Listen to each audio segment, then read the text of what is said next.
afternoon, good evening on this balmy hot afternoon. It is 6:05 and we're going to jump across the pond to our very own Prof. JC, Professor John Christopher Buer, White House correspondent at Real Political News. As we would say, as my grandma would say, it's schwitzing over here, it's boiling. And as I understand it, you've got a heat wave, but a very serious and potentially dangerous one in parts of the USA, right? It's sweeping. I did a live shot at the White House yesterday, and I soaked through my shirt and my jacket before I went into the briefing. Oy. And I was asking, aren't there any showers here? I couldn't get a shower, but it was wicked, Rob. It's wicked. It's terrible. Like you say, from coast to coast. And out in California, we have millions of square miles and parched from this horrible drought and forest fires. And earlier we saw pictures of Kansas cows, these poor up with their feet up in the air, thousands of them dead, and they were trying to bury them. It's terrible. We have floods, we have drought, and we have fires. Wow, I have to say, like, it sounds. Where are the frogs? I was going to say, it sounds positively biblical. Yes, yeah, indeed. and on the kind of biblical possible death of democracy. There you are. It's a slightly poetic segue. The January 6th committee hearings continue at pace. Just to be clear, this was about the invasion after the election of President Biden, where Donald Trump claimed that he had won the election. As you know, there was an insurrection, and now there is a public hearing, which is now taking place. And there are Republicans on that committee alongside Democrats as well. What's interesting, and there are many interesting things about it, is that whilst it's being covered across the news, Fox News, which represents, if you like, the network that a lot of people of the right and potential Republican voters would support, doesn't appear to be covering it at all. If there is going to be a happy outcome of this of this hearing, where there's going to be some conclusion that brings America together, it's a pretty frightening thing that the largest right-wing network isn't covering it, right? Well, indeed. I mean, they will show clips, and they'll have their presenters on and kind of make their own commentary around the clips, and usually it's a negative. It's about undoing Biden. And this is really not so much to do with Biden, although they tried to discredit his election.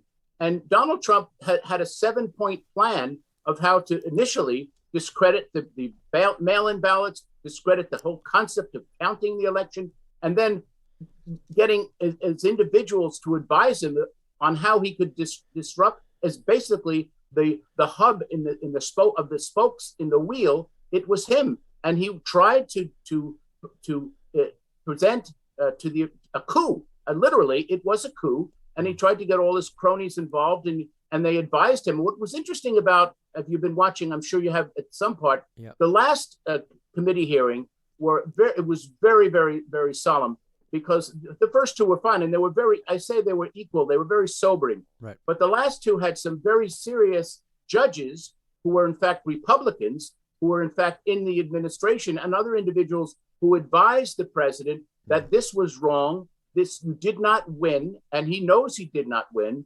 And there's the whole idea of knowing, if you know you didn't win and you're promoting this again, there's some legal jeopardy there. It's really interesting. I've been going back and watching The West Wing, which frankly these days is so unwatchable. It feels like a version of liberal porn.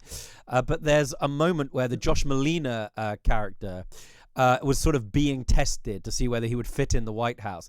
And the way that he was tested was whether or not he would write something which was counter to what the president wanted. In other words, that he would be an advisor that would speak truth to power.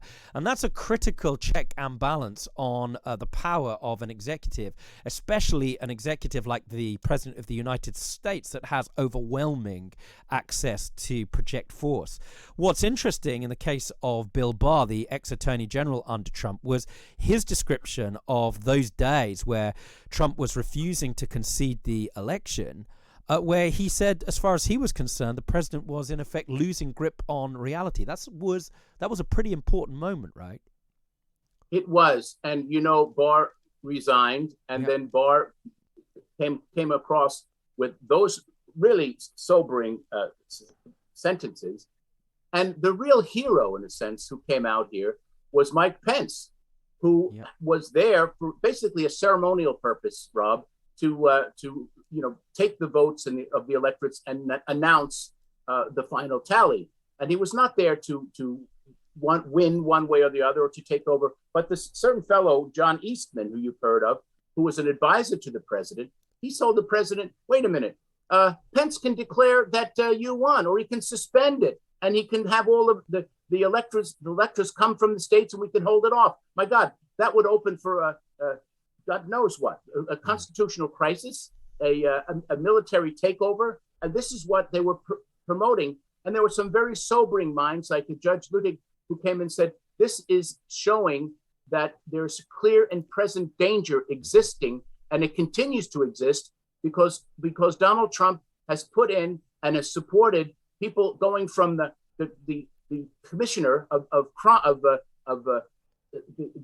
basically the lowest form of elected official, right, all the way up to the state party and the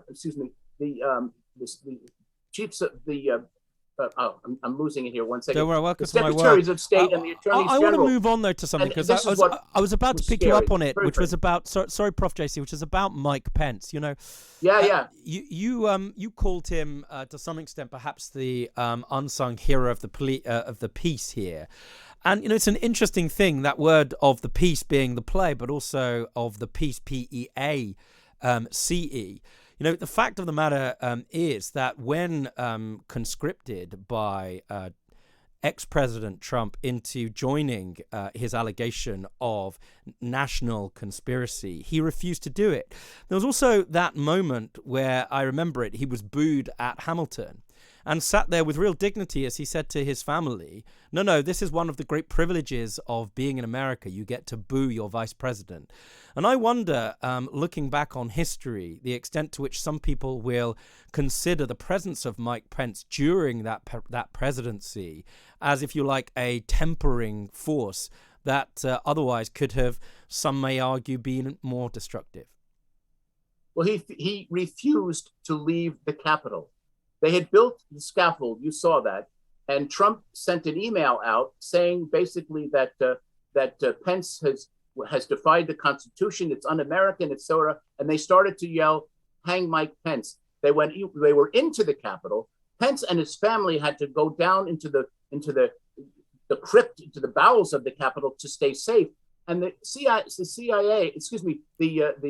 Secret Service said, "Mr. Vice President, I think we're going to take you away from here. It's getting too dangerous." And he came within 40 feet of being killed. If they captured him, they would have hung him. But what did he do? He said, "No, I'm going to stay here until they're gone, because I will do my duty as vice president and my constitutional duty to declare when these are counted, so we will not have a coup in this country." And he did, and he was very brave to do it. And the president never even called him for days. And his wife and his children were wondering, has the president contacted you? And he was rather forlorn. He said, no, he has not. You know, one of the things I think outside observers were perhaps hoping for, insofar as they can remain optimistic, Pollyanna-ish idealists from the January 6th committee hearing, was that this might be the beginning of a healing process, bringing left and right together. You know, there's the presence of Liz Cheney, Mitt Romney, and some Republicans who have understood and perhaps supported this idea that this is not about party politics. It's about preserving, protecting, and defending the enduring light on the hill that American democracy represents. And where you had a situation like this, of course, you need what we would call public inquiry to go back to work out how it happened so that it doesn't happen again moving forward.